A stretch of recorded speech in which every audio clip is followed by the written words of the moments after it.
Now at 5:30, a fight over flags. New legislation wants to limit the flags allowed to fly outside of buildings like the state legislative building or the state capitol.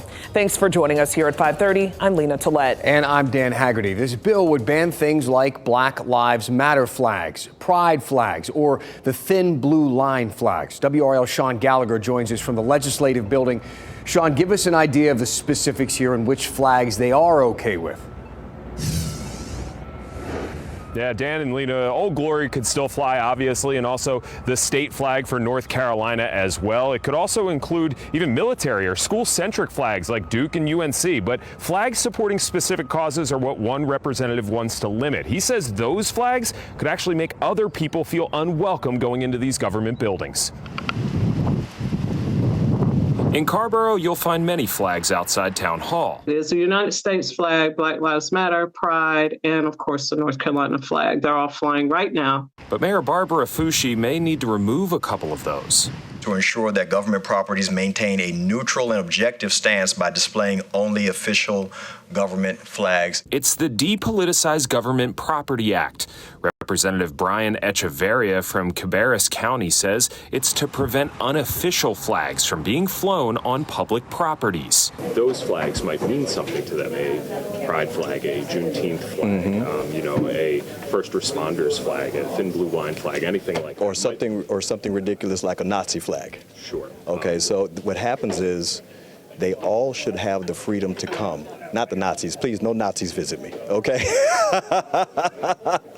But those groups have the freedom to come in and know that they're going to walk into a neutral building that's going to hear them out and serve them. Gotcha. And that's the full intent. These are minority groups who don't always feel welcome, and to have a display of, affection or support of a group or organization. I don't find that to be alienating to another group. Guilford County Representative Pricey Harrison questioned if the stickers on her laptop or flags hung in her office would violate this bill. Not being able to express that support is stifling and a real problem, I believe. But it's those specific flags Echeverria says could be stifling to others who don't identify with them. Our government serves every citizen. That should be done equally, and it should be neutral. But in Carborough, flags or not, Fushi says their support will still soar. The removal of the flags will not remove the spirit of our community and the people in it and what we believe in.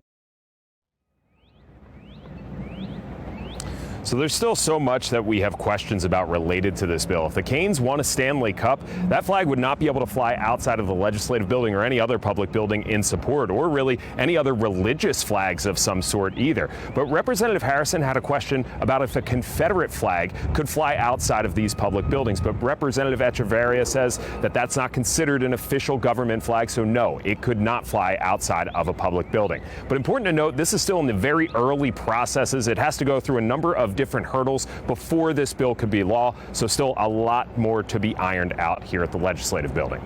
In Raleigh, Sean Gallagher, WRAL News.